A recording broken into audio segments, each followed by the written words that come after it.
Muito obrigado aos irmãos por ter me convidado a fazer parte da Conferência de Diadema 2021. Neste caso, vamos considerar alguns aspectos sobre a vida de Moisés e os seus pais. Para começar, vamos dar leitura, então, a Êxodo capítulo 2, do versículo 1 até o 22. E foi-se varão da casa de Levi, e casou-se com uma filha de Levi. E a mulher concebeu e teve um filho. E vendo que ele era formoso, escondeu-o 3 meses. Não podendo, porém, mais escondê-lo, tomou uma arca de juncos e a betumou com betume e pés. E pondo nela o menino, a pôs nos juncos à borda do rio. E a sua irmã postou-se de longe para saber o que lhe havia de acontecer. E a filha de Faraó desceu a lavar-se no rio, e as suas donzelas passeavam pela borda do rio. E ela viu a arca no meio dos juncos, enviou as suas criadas e a tomou. E abrindo-a, viu o menino. E eis que o menino chorava, e moveu-se de compaixão dele, e disse: Dos meninos dos hebreus é este. Então disse sua irmã, a filha de Faraó: Irei eu a chamar uma ama das hebreias, que crie este menino para ti? E a filha de Faraó disse: Pai. E foi-se a moça e chamou a mãe do menino. Então lhe disse a filha de Faraó: Leva este menino e cria-mo, e eu te darei teu salário. A mulher tomou o menino e o criou. E sendo o menino já grande, ela o trouxe à filha de Faraó, o qual o adotou e chamou seu nome Moisés, e disse: Porque das águas o tenho tirado. E aconteceu naqueles dias que, sendo Moisés já grande, saiu a seus irmãos e atentou nas suas cargas, e viu que um varão egípcio feria a um varão hebreu dos seus irmãos. E olhou a uma e outra banda, e vendo que ninguém ali havia, feriu o egípcio e escondeu na areia. E tornou a sair no dia seguinte, eis que 2 varões hebreus contendiam, e disse ao injusto: Por que feres a teu próximo? O qual disse: Quem te tem posto a ti por maioral e juiz sobre nós? Pensas matar-me como mataste o egípcio? Então temeu Moisés e disse: Certamente este negócio foi descoberto. Ouvindo, pois, Faraó este caso, procurou matar a Moisés. Mas Moisés fugiu de diante da face de Faraó e habitou na terra de Midian e assentou-se junto a um poço. Versículo 21. E Moisés consentiu em morar com aquele homem. Versículo 18, Reuel. E ele, voltando ao versículo 21, deu Moisés sua filha Sífora, a qual teve um filho, e ele chamou o nome Gerson, porque disse: Peregrino fui em terra estranha. Primeiro vamos começar a ver são os pais de Moisés, este pai de Moisés e a escolha que ele fez naqueles tempos. Eram tempos de escravidão, de trabalhos forçados, de muita miséria material seguramente para eles ali, escravos no Egito. E este homem decide, como fala o versículo 1, um varão da casa de Levi casou-se com uma filha de Levi. Ele escolhe uma companheira para a vida dele, segundo os caminhos, os princípios de Deus. Embora toda a situação de escravidão, tempos oscuros para a vida do povo em Egito, ele poderia ter desistido, poderia ter tomado outro caminho, poderia ter falado: onde está Deus em tudo isto? Se Deus estaria conosco, não aconteceria tudo o que está acontecendo. Mas não, ele não desistiu, permaneceu fiel às promessas feitas a Abraão.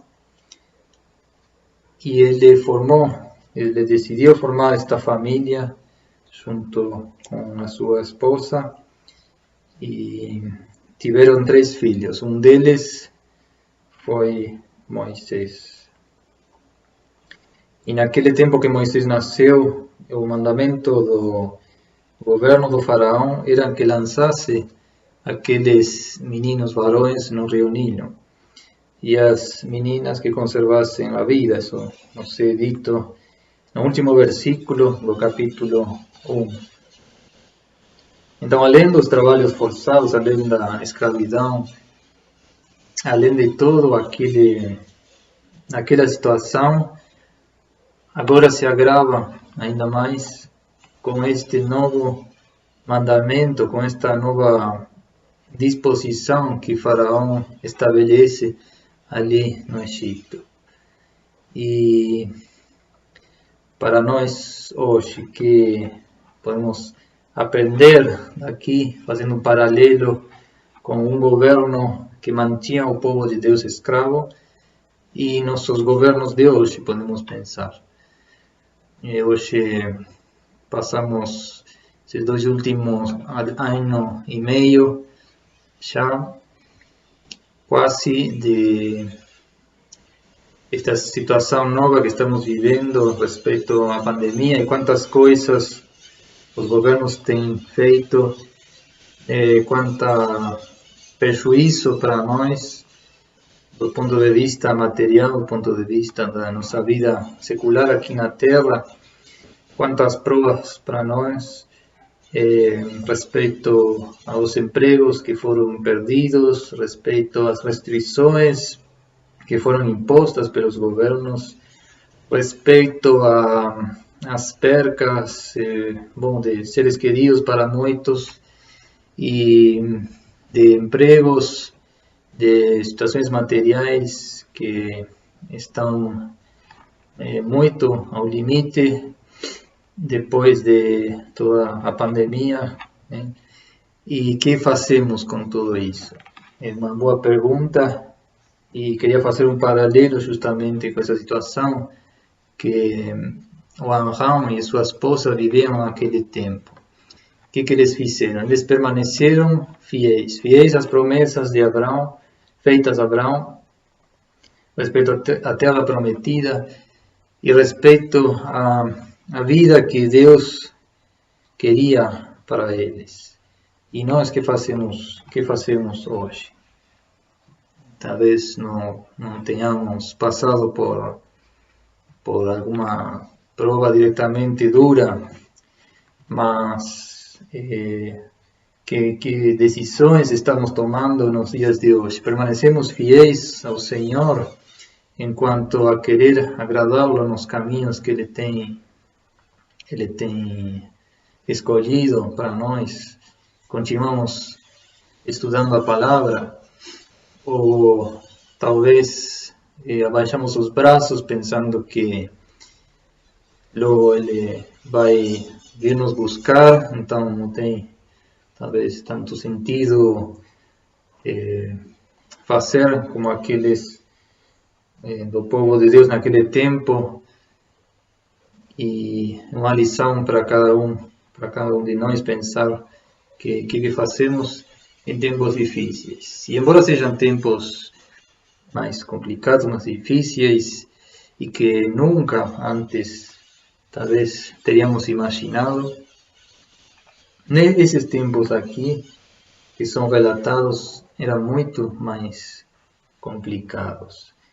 Então, para pensar que decisões estamos tomando, embora sejam tempos mais difíceis.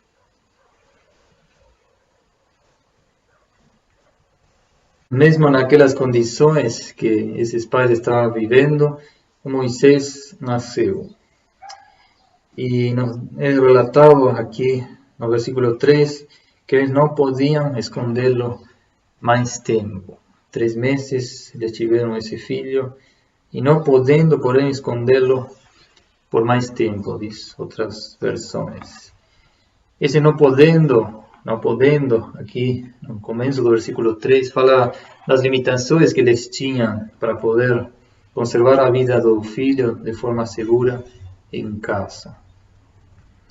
E não tem outra coisa a fazer não podem fazer nada a não ser este cesto de juncos e deixar seu filho nas mãos de Deus, que Deus tinha dado o filho para eles. Não tinha nada mais a fazer senão esse cesto de juncos e deixar o filho ali.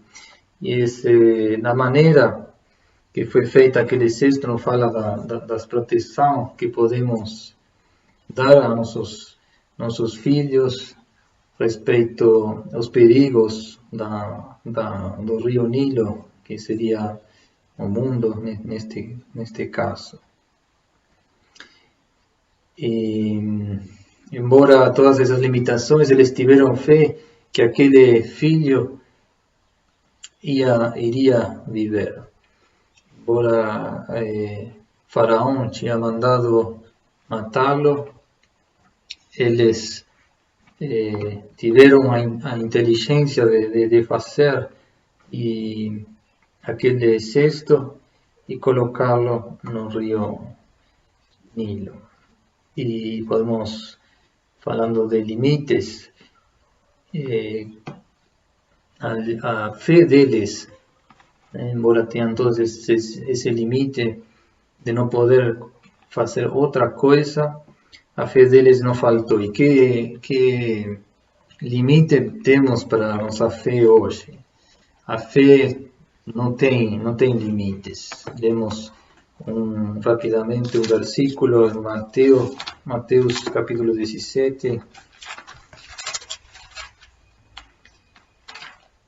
Mateus capítulo 17, versículo 20.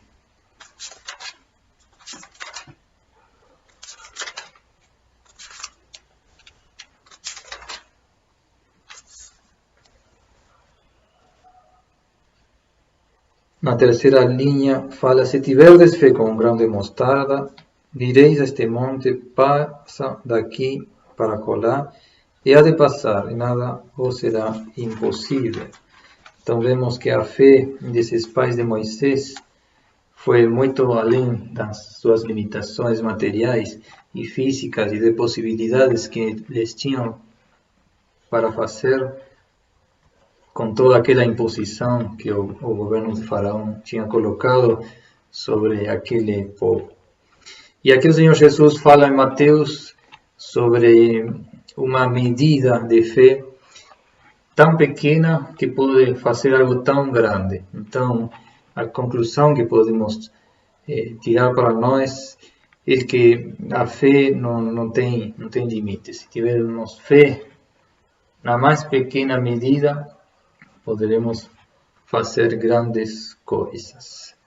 Então, que fé que esses pais tiveram em todos esses tempos difíceis, né? Tempos de morte para esses meninos, esses bebês que nasciam, tempos de morte para nós hoje, né? Com toda a situação que estamos vivendo, e que bênção ter a palavra de Deus para nós, para nos encorajar a ter mais fé, apesar das circunstâncias.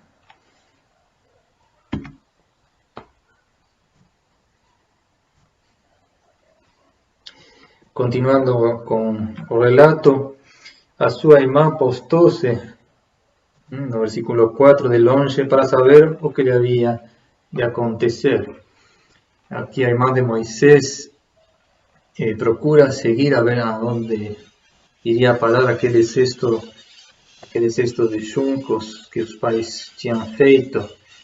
E não sabemos se aquilo foi combinado com os pais ou se a Miriam tomou essa atitude por conta própria, mas que transcendente se torna essa atitude que a irmã de Moisés toma em frente a esta situação, e como ela conversa com a filha de Faraó. Sabemos que isto é a mão de Deus sobrando naquela família, naquela fé que aqueles pais tiveram, e naquela irmã que também podia ver a fé dos pais e tentar fazer alguma coisa.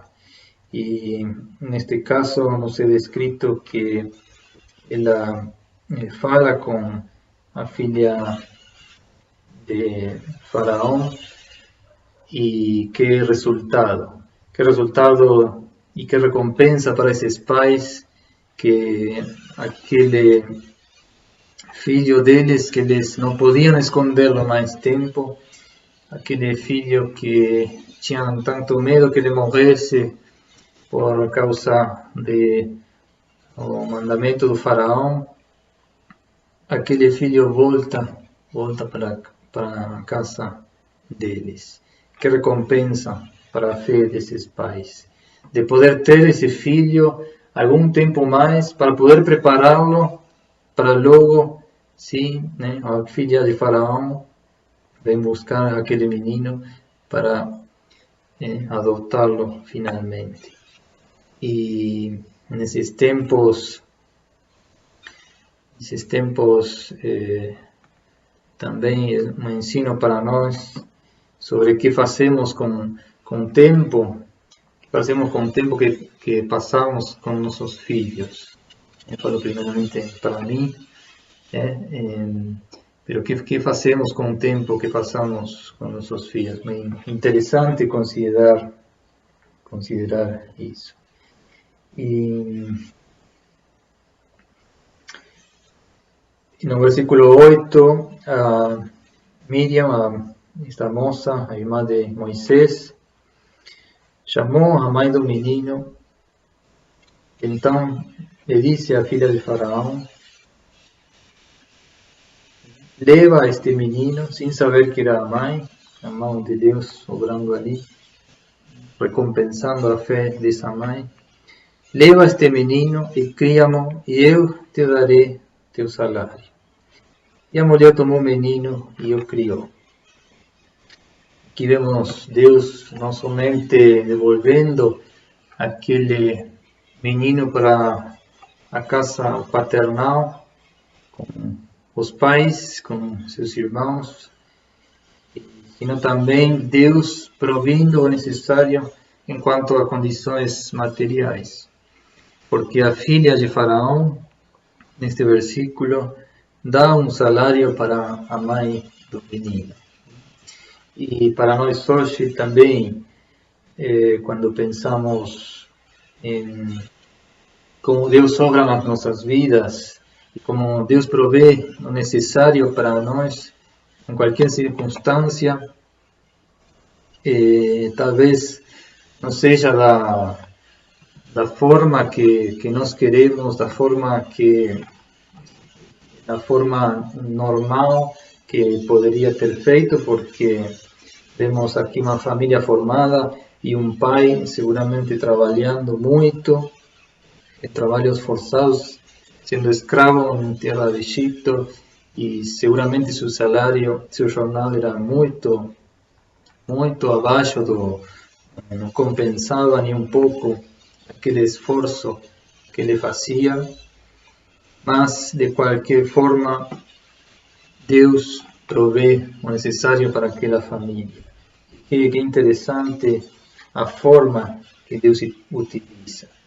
Aquela filha de Faraó que passa a ser, algum tempo depois, a mãe adotiva de Moisés, nesse tempo curto que ele iria ficar com a mãe verdadeira, ela dá um salário para eles. Não importa a estrutura de como iria funcionar aquilo, mas Deus provê o necessário para essa situação, para que eles possam criar aquele filho, que eles possam ter o necessário para o sustento daquele filho. E outra coisa interessante, muito interessante aqui no relato, é que sendo o menino já grande, ela o trouxe a filha de Faraó, quer dizer que cumprido aquele tempo acordado com a filha de Faraó, o menino volta para a mãe adotiva. E aqui vemos os pais de Moisés muito submissos àquela situação, àquela filha de Faraó. Eles não procuram em nenhum momento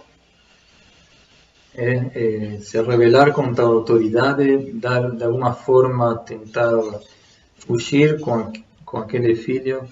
Eles simplesmente cumprido aquele tempo acordado com a filha de Faraó, que iria adotar o menino, eles levam para ela.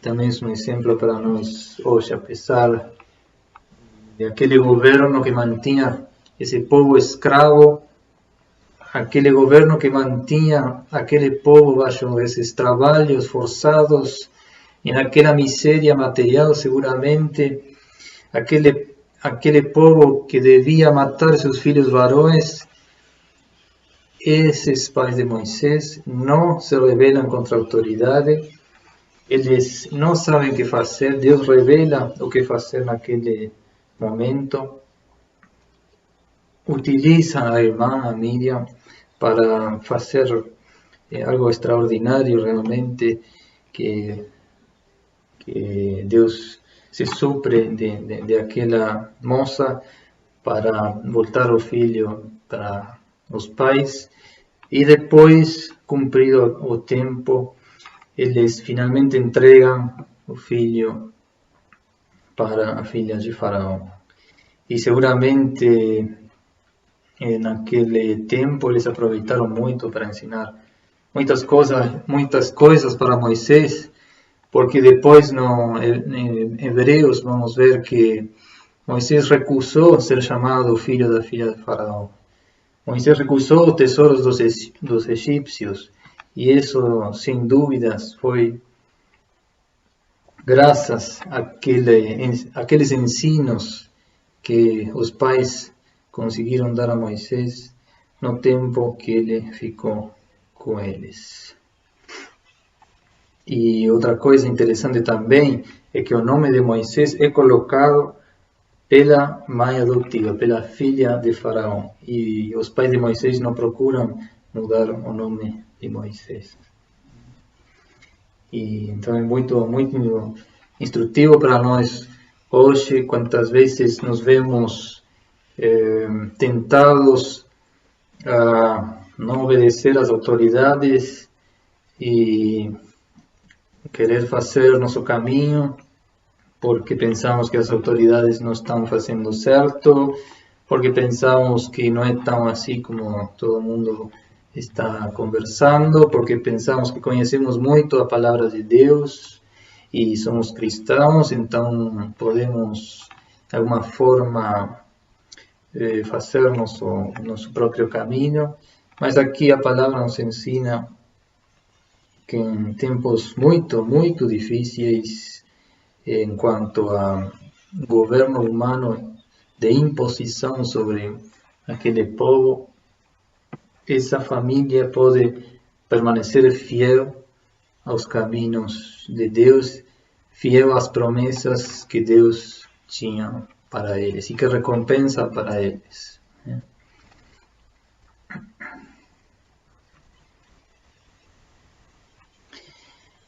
E depois, já continuando com o relato, vemos Moisés já grande, diz esta versão. Tem outras versões que gosto mais neste versículo em particular.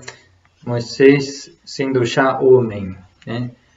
Moisés homem quer dizer que Moisés tinha capacidade de atuar pelas suas próprias capacidades. Não dependia mais de uma mãe adotiva, não dependia mais de uma mãe natural, tampouco de um pai. Ele podia tomar decisões próprias, e essas decisões que ele tomasse trariam consequências boas ou ruins, dependendo do que ele fosse a fazer. E neste caso, a primeira coisa que ele faz aqui é se identificar com o povo de Deus. Versículo 11. Aconteceu naqueles dias que, sendo Moisés já grande, saiu a seus irmãos e atentou nas suas cargas, e viu que um varão egípcio feria um varão hebreu dos seus irmãos. E o que Moisés faz com essa situação?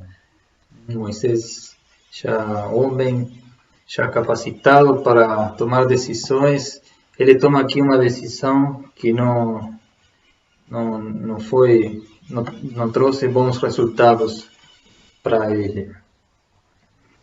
E no versículo 12, olhou para uma e outra banda, e vendo que ninguém ali havia, feriu ao egípcio e escondeu na areia. Ele matou aquele egípcio. E podemos pensar que ele fez justiça. E justiça porque aquele povo de Egipto mantinha oprimido ao povo de Deus tantos e tantos anos em escravidão.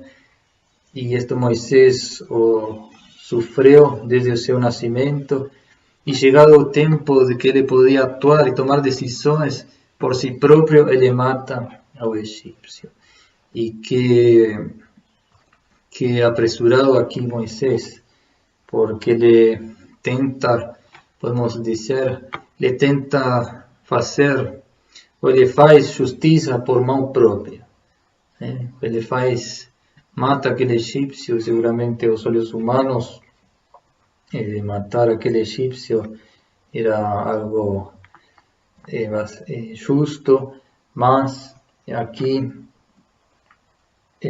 feriu ao egípcio, o matou e escondeu na areia. E que imprudência, por parte de Moisés.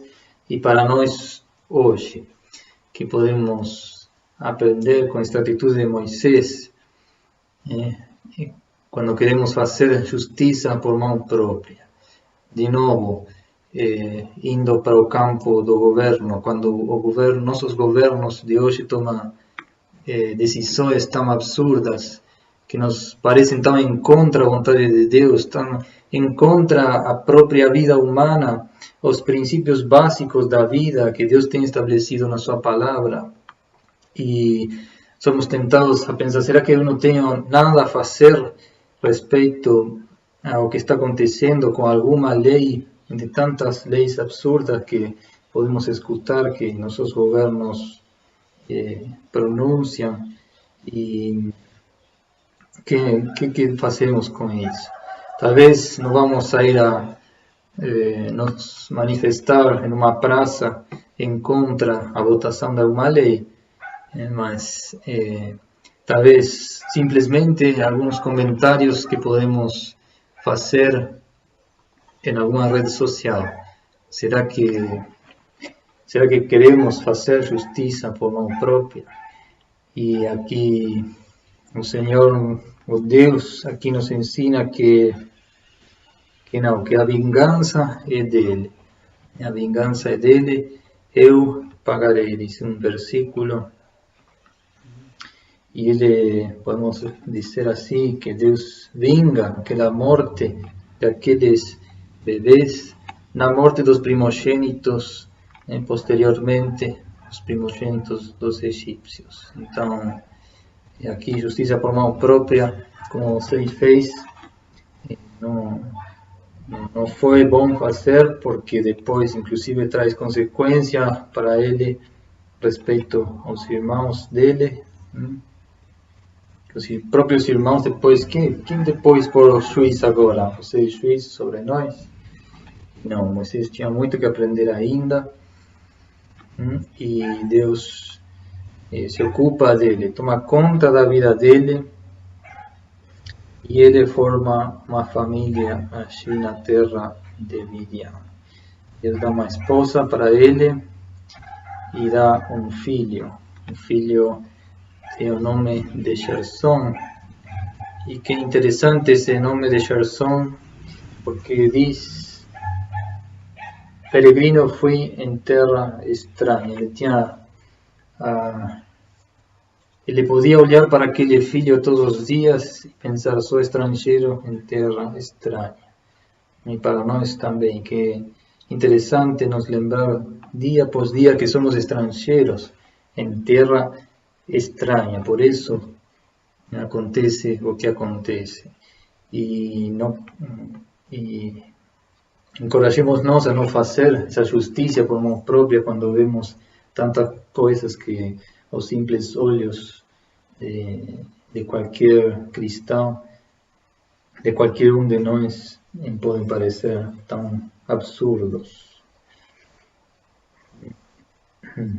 E então, finalizando já em estes breves pensamentos, vemos que a vida de Moisés é de 120 anos e é basicamente dividida em 3 períodos de 40 anos. Os primeiros 40 anos que ele é criado pelos seus pais, depois pelos pais adotivos, depois ele vai para o deserto de Midian, 40 anos no deserto,